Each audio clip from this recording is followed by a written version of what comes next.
Kama ni mfanyabiashara mdogo ama una biashara yako ambayo inakuwa, hii video ni kwa ajili yako. Leo tunaongelea vitu vitano vya umuhimu vya kufanya ili uweze kufanikiwa katika biashara yako. Hello, habari, mimi naitwa Happy Msale, karibu kwenye channel yangu ya YouTube. Kwenye channel hii tunaongelea mambo mbalimbali ya fedha, kuwekeza, kuweka akiba. Kwa kama hivi ni vitu ambavyo vinakufurahisha ama ungependa kujifunza zaidi, karibu ili tuendelee kujifunza pamoja. Leo tunaongelea vitu vitano vya umuhimu ambavyo lazima unavifanya kama ni mfanyabiashara mdogo. Karibu. Kitu cha kwanza cha muhimu ambacho lazima unakifanya ni kwamba unatofautisha hela yako na hela ya biashara. Hii inamaanisha nini? Inamaanisha kwamba lazima uweze kutofautisha kwamba hii hela ni ya biashara, hii hela ni ya kwangu mimi binafsi. Usiwe unachanganya changanya. Kwa mfano, mteja amekupa hela unaitumia kwa ajili ya matumizi yako binafsi, ama una hela yako binafsi unaitumia kwa ajili ya biashara. Hii kuchanganya changanya vitu itakufanya usiweze kujua kwa uhakika kwamba je, hii biashara yangu ina faida? Je, nilitengeneza faida mwezi ujao ama sikutengeneza? Je, mauzo yangu yakoje? Kwa sababu unakuwa unachanganya changanya tu vitu. Ambacho ni muhimu zaidi ni kwamba ukiweza kutofautisha hivi. Je, utawezaje kutofautisha? Kwanza ni muhimu zaidi kuwa na akaunti tofauti za benki. Unajua kabisa kwamba akaunti hizi za benki ni za biashara, akaunti hizi ni za kwangu binafsi. Hata kama kwenye malipo kwa mfano ya simu, unajua kabisa kwamba nikitumia labda nikitumia simu hii, nikitumia namba hii, nikitumia till number, najua kabisa kwamba hii ni ya biashara, hii ni ya kwangu mimi binafsi. Hii ni muhimu kwa ajili gani? Itakusaidia kwamba baada ya wiki, baada ya mwezi unaweza ukakaa chini ukajua kabisa kwamba ni kweli hii biashara yangu ilinisaidia, hii biashara yangu nilifanya mauzo ya kiasi fulani, nilitengeneza faida ama sikutengeneza faida. Kitu cha pili cha muhimu cha kufanya kama una biashara yako ambayo inakuwa ni kwamba una track expenses. Hii inamaanisha nini? Inamaanisha kwamba ujue matumizi yako yote ni gani. Ndio maana hata mwanzo nilisema kabisa lazima kuwa kuna account tofauti za biashara na za kwako wewe binafsi. Hii itakusaidia pia wewe uweze kujua kwamba matumizi yangu ni yapi. Je, kwenye kila kitu ambacho niliuza nilitumia shilingi fulani, kwenye mauzo nilitumia shilingi fulani, labda kuwalipa watu walio kitengeneza. Hii itakusaidia ujue kwamba kwenye kila kitu ambacho ninauza natengeneza faida ama sitengenezi faida. Kwa hiyo ni muhimu zaidi ukujua. Unakaa chini. Kwa mfano wewe labda ni fundi, labda unatengeneza kitanda. Lazima uweze kujua kwamba mimi nilinunua mbao kiasi fulani, kila fundi nilimlipa kiasi fulani, hela usafiri wa hizo mbao kutoka zilipokuwa mpaka hapa ni shilingi fulani. Kama unampelekea mteja bure, ujue kabisa kwamba mafuta yalikuwa shilingi fulani. Vitu vyote hivyo, matumizi yoyote yale lazima uwe unajua.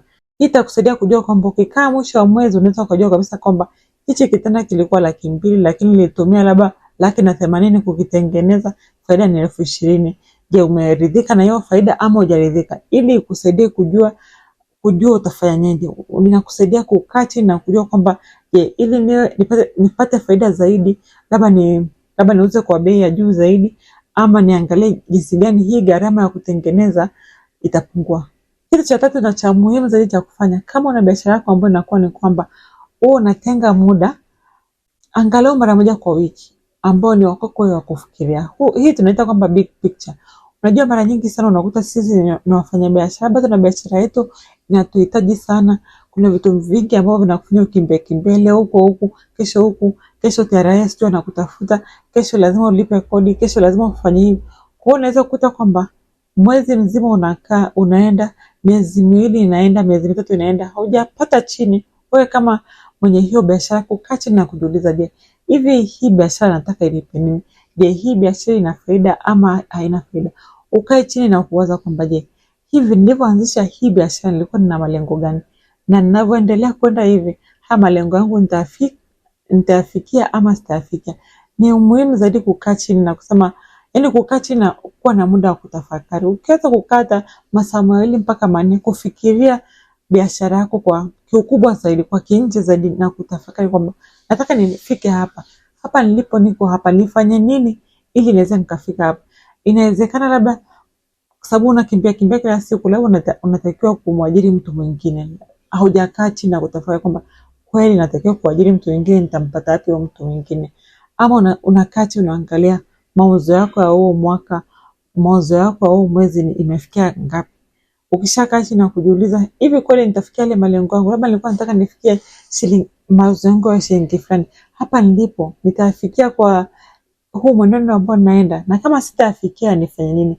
Lazima ukae chini, kwa sababu huu muda ni muhimu zaidi kwa wewe kukaa chini kutafakari, ili uweze kupata mawazo mazuri zaidi, uweze kupata idea nyingi mbalimbali ambazo unaweza ukazifanya ili hiyo biashara yako iendelee kukua. Kitu cha nne ambacho ni muhimu zaidi cha kufanya kama una biashara yako ambayo inakuwa, kama ni mfanyabiashara mdogo, ni kwamba tengeneza hii tabia ya kwamba zile gharama zako ambazo unajua lazima uzilipe, unazitoa kila mwezi.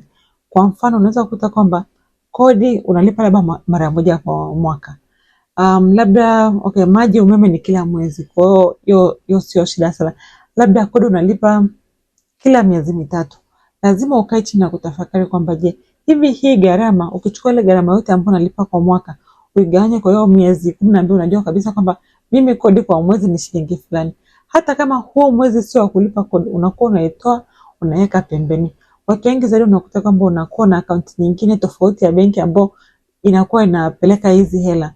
Ili ikifika Disemba, ikifika siku ya kulipa kodi, hiyo hela ilikuwepo, yani haikupi tena stress kwamba unaanza kutafakari kwamba kuna hii hela natakiwa nilipe kodi, sina hela. Hapana, kwa sababu umekuwa umekaa chini, unajua kabisa kwamba kuna hizi gharama ambazo nitalipa baada ya miezi mitatu, baada ya miezi 6, baada ya mwaka, na unakuwa unazitoa kila mwezi.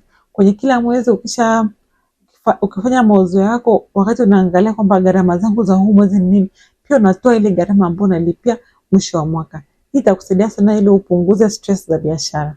Kitu cha tano ambacho ni cha muhimu cha kufanya kama una biashara yako ndogo, kama una biashara yako ambayo inakuwa ni kwamba angalia, je, namna gani ambayo unaweza kurahisisha? Je, kuna software gani ambayo unaweza ukaitumia? Kuna teknolojia gani mpya ambayo imetoka ambayo unaweza ukaitumia? Hii itakusaidia kwamba kuna vile vitu ambavyo kila siku lazima uvifanye, labda vinakutumia masaa, vinakutumia dakika nyingi. Je, kuna namna ambayo unaweza ukavirahisisha ili huo muda wako utumike kwenye vitu vya muhimu zaidi.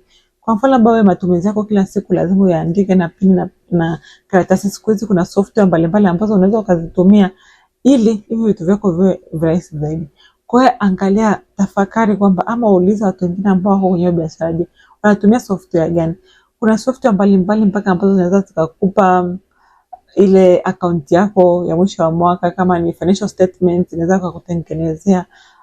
Labda wewe tu ni kuweka kila kitu, ukiuza unakuwa tunatumia teknolojia ili uweze kuweka hapo. Mtu akinunua unaweza ukajua kabisa kwamba sasa hivi kama ni duka langu nimebakisha stock kiasi gani, labda nimebakisha kiasi hichi, natakiwa niongeze. Kuna teknolojia mbalimbali ambazo zimetengenezwa ili ziweze kukusaidia wewe kama mfanyabiashara mdogo. Kwa hiyo lazima uweze kuangalia kwamba je, ni vitu gani hivi ambavyo ninavifanya vya kila siku. Unaweza kukuta kwamba ndio ni dakika 5, dakika 10, lakini vinakupotezea muda, baadaye uende ukatafuta wateja, baadaye ukafanya vitu vingine vya umuhimu zaidi. Na kitu cha mwisho cha nyongeza, kama una biashara yako ambayo inakuwa ni kwamba angalau unaangalia jinsi gani ambapo unaweza kuongeza ujuzi wako. Najua kwenye hizi biashara ndogo ndogo ama biashara ambazo zinakuwa, inaweza ikawa kwamba kila siku unakimbia unatafuta hichi, lakini haupati ule muda wa kuweza kuongeza ujuzi wako. Kuna vitu mbalimbali ambavyo vinatokea kila siku, kuna teknolojia mpya. Ukiweza kukaa chini na kutafakari kwamba je, hivi mimi natakiwa nifanye nini ili niweze nikaongeza ujuzi wangu, nikaongeza maarifa yangu kwenye hichi kitu ambacho ninafanya.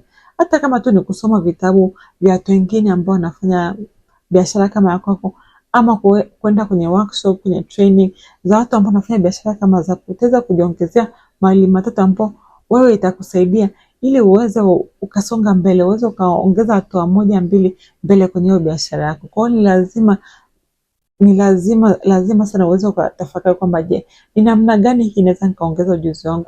Unaweza ukakuta kwamba kama unaweza ukaamua kwamba kila asubuhi nakaa labda dakika 30 tu, labda nachukua kozi fulani ama nasoma kitabu fulani ambacho najua kabisa kitaniongezea ujuzi wangu. Haya ndio yote kwa leo. Hivyo ndio vitu vya muhimu vya kufanya kama una biashara yako ambayo inakuwa unataka kwamba endelee kukua zaidi, endelee kukupa faida zaidi. Kama una nyongeza yote unaweza kuongeza hapo chini kwenye comment section. Kama unafurahia video yangu na hujasubscribe kwenye channel yangu, tafadhali subscribe. Tutaonana tena wiki ijayo. Kwaheri.